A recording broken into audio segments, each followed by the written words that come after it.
A closely guarded family secret, a history of dark magic, and a strange doll at the center of one of the world's most famous unsolved murders. These three elements combine to form one of the most unsettling horror movies in recent memory. And what makes Longlegs especially scary is how much of it is inspired by real life.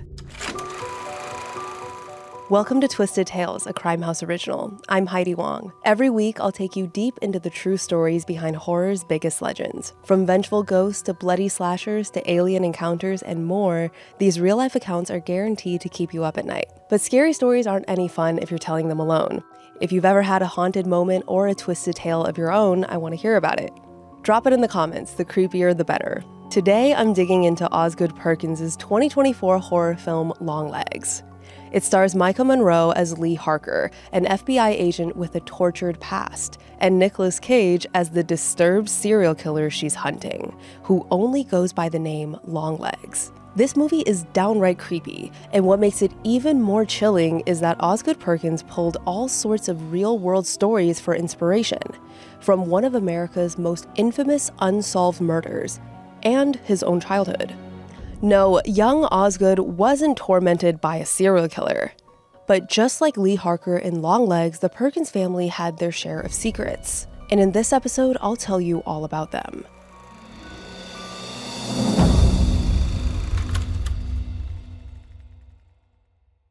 If you haven't seen Longlegs yet, I highly recommend it. But in case you haven't seen it, here's some basics, and warnings, there are a few spoilers ahead. Longlegs follows FBI agent Lee Harker, who's investigating a string of horrifying murder-suicides. In each case, a father brutally kills his entire family before turning the weapon on himself. At one of the crime scenes, Lee finds a strange handmade doll, a clue that seems to hint at something ritualistic, maybe even supernatural. She suspects that the killings are somehow being orchestrated by a killer known as Longlegs, even though there's no evidence tying him to any of the crime scenes. But the closer Lee gets to uncovering the truth, the more the case seems to lead back to her own life. And soon, she starts to suspect that her own mother might not be telling her everything. Do you remember how Lee Harker was really weird and kind of in a trance throughout the entire thing? So I made a review about Longlegs talking about that and how she was able to recognize the symbols and know it, but she never really explained to the audience what it was. You know what I mean? Even she just seemed to understand it. And that was kind of foreshadowing how she was under the spell the entire time. And it explains her strange demeanor in a way where she can kind of be this tortured cop, I guess, rookie cop, doing this new job. Or she's literally in a trance. Yeah. I need to know. This is what I really need to know. What was your first impression of this movie? Did you think it was strange? Did you think it was creepy? I thought it was literally watching a nightmare from my childhood. And I said that in my first review, way back when it first came out. But I want to know, what was your first impression of Longlegs? Because I feel it's kind of a love it or hate it movie, but I'm on the love it side. Now, on paper, that doesn't exactly scream autobiographical. But make no mistake, writer-director Osgood Perkins actually drew from his real life to create Longlegs, taking his family's secrets and weaving them into a psychological horror story. Which, in my opinion, is what a real artist does. When you guys see my movie, you'll see. I do it too. Now, just to clear this up, no, Osgood Perkins was never chased by a deranged killer. But he is related to an actor who played one. Osgood Perkins is the son of Anthony Perkins, who played one of the most famous horror movie villains in history, Psycho's Norman Bates. In this movie, Norman is the seemingly pleasant owner of the Bates Motel. But unbeknownst to the people staying under his roof, he's a murderer with a split personality. In a way, you could say that horror ran in the Perkins family. Anthony was born in New York City in 1932. His father was a famous actor, but Anthony's early life wasn't easy. When Anthony was just 5 years old, his dad suddenly died from a heart attack. That left Anthony alone with his mother, Janet. Growing up after that, Anthony struggled to deal with all the big feelings he had about his father's death. One source refers to his childhood as tortured and troubled. But by his teens, he decided to follow his father's footsteps and become an actor himself. At 15, he started doing stage plays. By 21, he landed his first big feature film role in The Actress, acting along Hollywood's heavyweights Gene Simmons and Spencer Tracy. From there, things only went up.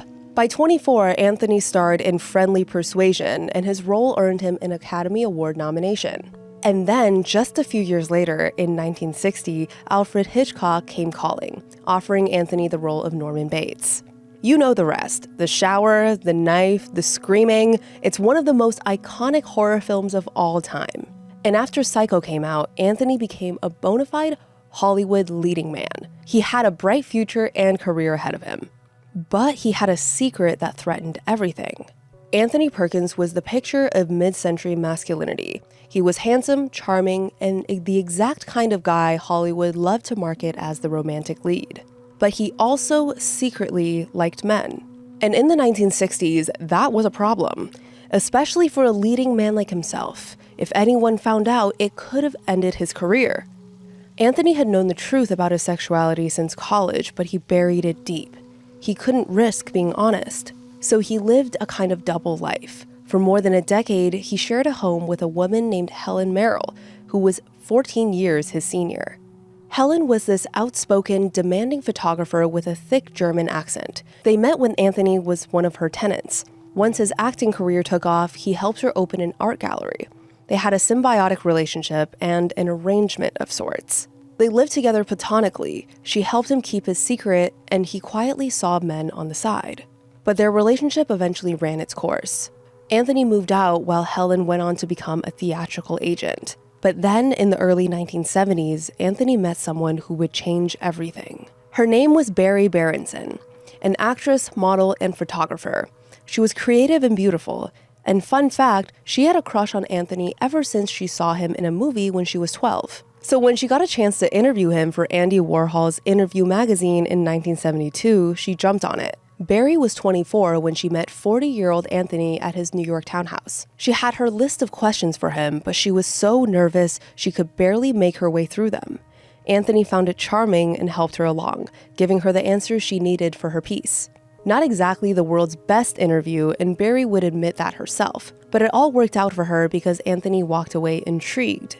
He thought she was cute, if a little scattered, but that didn't bother him. He really liked Barry, and if there was ever a woman for him to be with, he thought it had to be her. Soon the two started dating, and within a year, Barry was pregnant.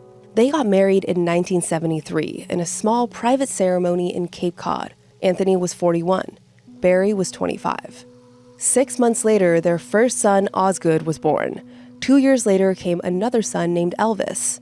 Anthony adored his boys and Barry. He had a few friends who knew the truth about him, and even they could see the love between the Perkins. They doubted that Anthony had completely given up relationships with men, but there was no denying that he was genuinely happy with his family. Osgood loved his dad too. They shared a dark, quirky sense of humor.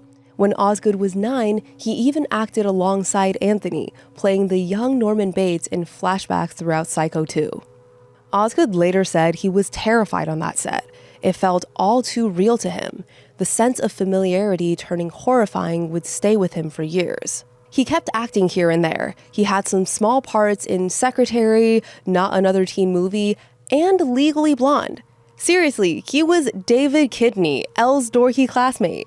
That's the crossover we never thought we needed, but we really did. But his dad never got to see any of that.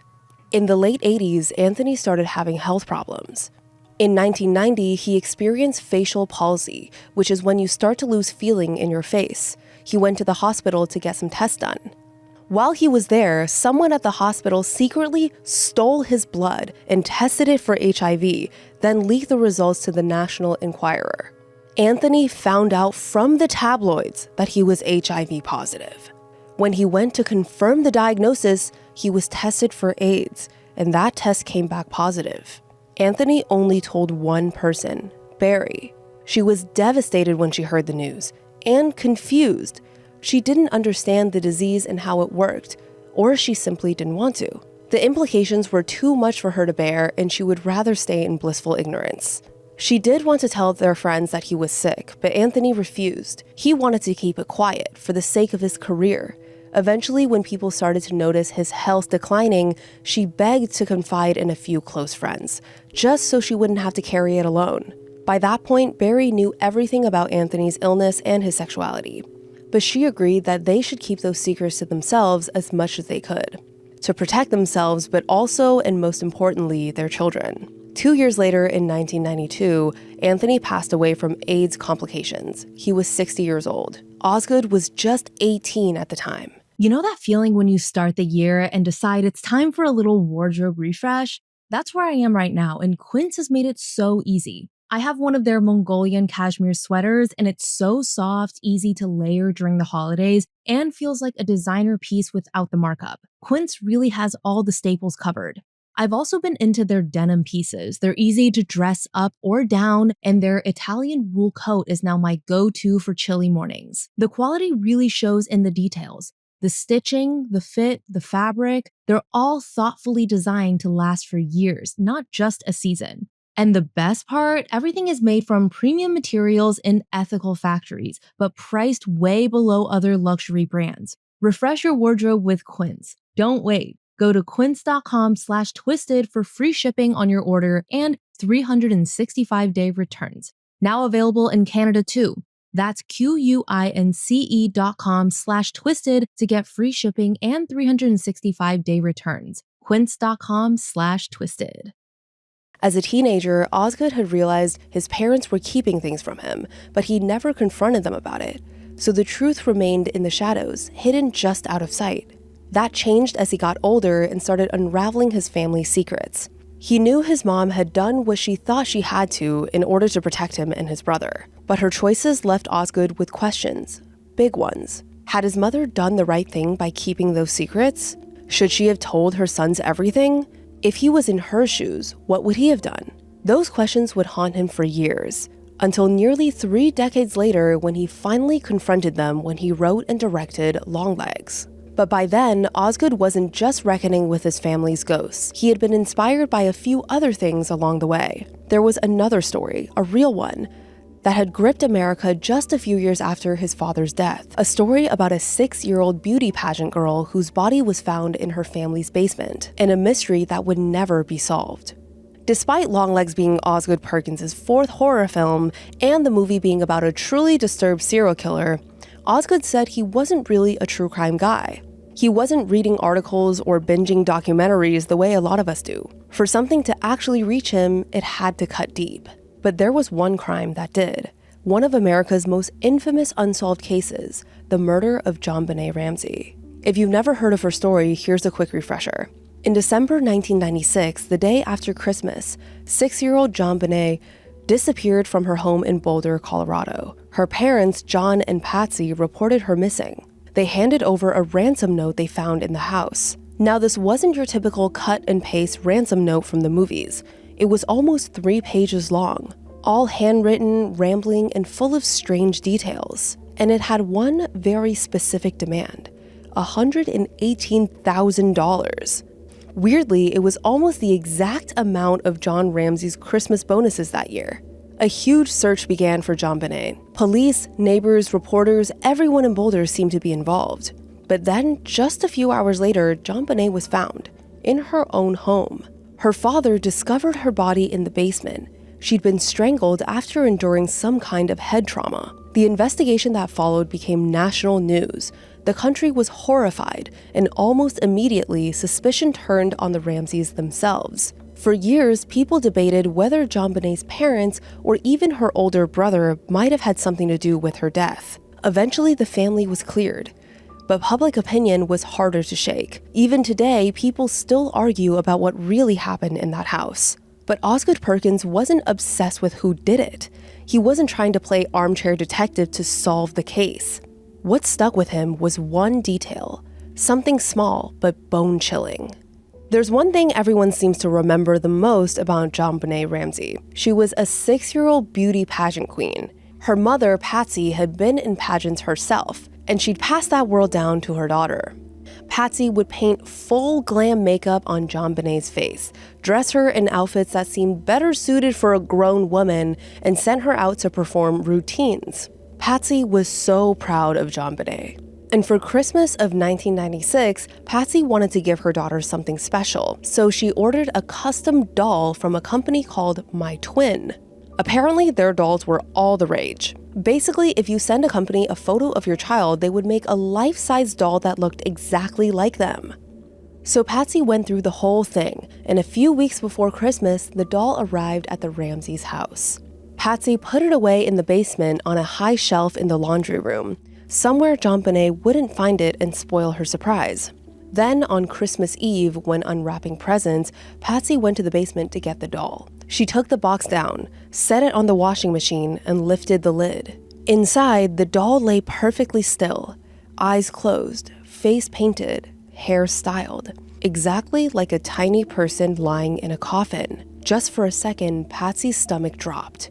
She blinked and shook her head, forcing herself to breathe. It wasn't real. It was just a doll. JonBenét was upstairs, alive and well. But within 24 hours, that image would become real. JonBenét would be dead, and her body would be found mere feet away from where the doll had been stored. When Osgood Perkins heard that detail about the doll, it stopped him cold. It was one of the creepiest, most haunting things he'd ever read.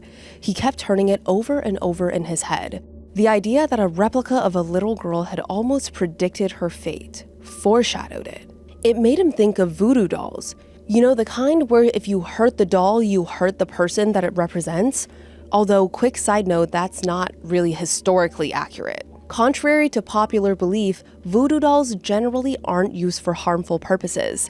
Throughout history, going back to ancient Mesopotamia, it's way more common for people to use them for healing, protection, or the pursuit of positive goals. Unfortunately, popular culture has cemented a very Hollywood version of the voodoo dolls in our minds. And that was the case for Osgood Perkins, who heard about the doll and thought that maybe, in a twisted way, Patsy Ramsey had unwittingly brought that harm upon her daughter. Not on purpose, of course, but she had created an image of her child, and then, days later, that image became reality. Osgood tucked that idea away, not knowing yet how he'd use it. He just knew it affected him. Years later, when he read a book called The Golden Bough, a study in comparative religion by James George Fraser, the image of JonBenét's doll came back to him. The Golden Bough is a 19th century book about ancient religions and myths. It's all about how humans have always tried to control fate through rituals, sacrifices, and magic. In one section, Fraser writes about something called sympathetic magic. It's the idea that if you create an object that represents someone, whatever you do to that object will somehow affect the person that it represents. You want to bless someone? You make a likeness of them and anoint it. You want to curse someone? You stab it. It's simple, but really, really creepy. That's basically what we thought voodoo dolls were. And for Osgood Perkins, the pieces for his next project were starting to fall into place. There wasn't just one single spark. It was more like a collision of ideas. His father's secrets, the JonBenét doll, the concept of sympathetic magic, it all swirled together in his mind, and he would later begin to shape what would eventually become Longlegs. That's so impressive and so awesome. But there was still one part of the story that he needed to revisit, the other half of his family's shadow. Because if his father had lived a hidden life, it had only been because his mother was willing to keep all of his secrets. But Barry's family had a history of secrets of their own, and maybe even a touch of the supernatural. Osgood Perkins had been just 18 years old when his father died. His mom had done what she thought was necessary, shielding her kids from Anthony's true identity and protecting them from questions they might not have been ready to face. But Osgood said that he and his brother had always known their parents were keeping secrets, and it just made everything feel more complicated and messed up. As he grew into an adult, Osgood didn't blame his mother for her choices. He wasn't angry or resentful. He knew that she truly believed she'd done the right thing. It was a different time in the 80s and 90s, and the stigma towards both gay people and people with AIDS was severe. Telling the truth would have meant outing his father, which not only would have affected Anthony, but would have probably changed the way people treated Osgood and his brother. But as Osgood got older, his mother's decisions stuck in his mind, and he started to question them. Had his mother done the right thing by keeping those secrets? Would he have wanted to know the truth sooner? Or was she right to protect her kids from something that they couldn't understand? The problem was, Osgood never really had the chance to unpack those questions, at least not with his mom, because 9 years after losing his dad, tragedy struck again. On September 11th, 2001, Barry boarded a flight home from Cape Cod. She was on American Airlines Flight 11, the first plane that crashed into the North Tower of the World Trade Center. Osgood was 27 years old, and just like that, both of his parents were gone. He was left with memories and questions, but no one to answer them. But once he started making films, he realized he found the perfect outlet to explore all of it. I just became this guy's biggest fan. What a wild upbringing that he completely overcame to become one of the most unique filmmakers that we have today. Osgood's first big break came in 2015 when A24 picked up The Blackcoat's Daughter, a film he wrote and directed. It was about two girls left abandoned at their boarding school by their parents for mysterious reasons. It wasn't exactly autobiographical, but it certainly seemed like Osgood was working through some personal battles. That film went so well, he made a second film, I Am the Pretty Thing That Lives in the House. He dedicated that to his father. It tells the story of a hospice nurse caring for an elderly author with dementia, slowly realizing the house might be haunted by the author's own past. But underneath the horror story, there's a more thematic exploration. It's about memory, and it's about how we try to piece together the truth about people who can no longer speak for themselves. Osgood put it plainly, saying, quote, "It was about how we want to know who our parents are, and sometimes we don't get the desire until they're gone. It can be impossible to learn who someone is when they're not around anymore." That longing became a kind of mission statement for his work. By the time he got into his third film, Gretel and Hansel, Osgood was circling closer to the central question that kept him up at night. What secrets should and shouldn't a parent keep from their kids? But Gretel and Hansel wasn't his own script. He'd just been hired to direct it, so he could only infuse so many autobiographical elements into it. But he did explore the idea of how parents and caretakers can hurt the people they love. Even though Gretel and Hansel was a collaborative project, you can still feel his fingerprints all over it.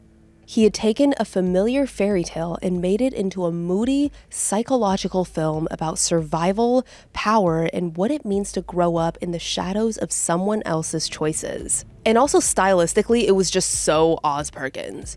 You know what I mean? Like the dark moodiness and like the ominous vibes, but also like there was a little element of like the fairy tale childhood magic, even in like the coloring of the films. But still, it wasn't his story, not fully, not yet. Then came Longlegs. The script was 100% his, and he was also directing. In other words, he pretty much had complete creative control. And this time, Osgood knew exactly what he wanted to explore: the lengths a parent will go to protect their child, and the damage that kind of protection can cause. He took inspiration from both his mother's devotion to her family and the secrets she kept. He wanted to make a movie about how a mother could lie to her child and still believe that she was doing the right thing.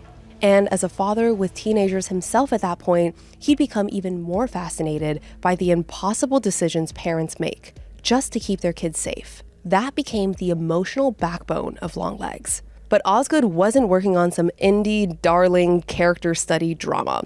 Longlegs was what I call a capital H horror film. So he wrapped all of those feelings, all those questions inside something terrifying. There was one last piece of his family history he decided to weave in, a more supernatural one. You see, Osgood's mother, Barry, supposedly came from a long line of psychics, and that became the final ingredient in Longlegs. In the movie, FBI agent Lee Harker is investigating a series of ritualistic murders. She's smart, intuitive, unnervingly perceptive. It's as if she has a sixth sense that lets her inside the killer's head, a psychic connection to the killings. As Lee gets closer to the truth, she starts to suspect that she might have a personal connection to the case, that the killer, only known as Longlegs, might somehow be tied to her own family. And that's when things get really dark. Because the deeper Lee digs, the more the investigation points back to her own mother, a deeply religious woman named Ruth.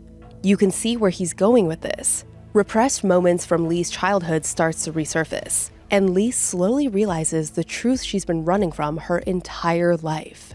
In the end, it's revealed that Ruth has been hiding an unthinkable secret. She's been helping the killer for decades. She agreed to be Longlegs' accomplice in order to keep him away from her daughter. Ruth would deliver dolls to the families that he was targeting, giving him power over them. Ruth believed it was the only way to keep her daughter safe. She convinced herself she did what any mother would do. And that leaves us with the final question in Osgood's film. Is that true? Did Lee's mother do what she had to do to protect her child? Or did she go too far? Would Osgood's own mother, Barry, empathize and agree with Ruth? Or would she condemn her? And if you were in that position, what would you do?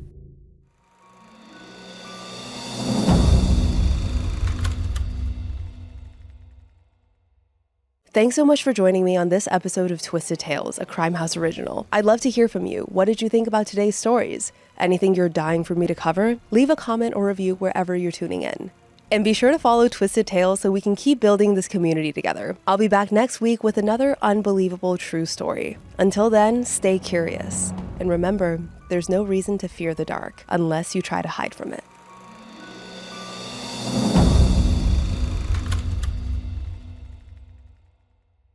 If you're brave enough, subscribe now. Just search for @CrimeHouse Studios on YouTube. And remember, reality is the real horror.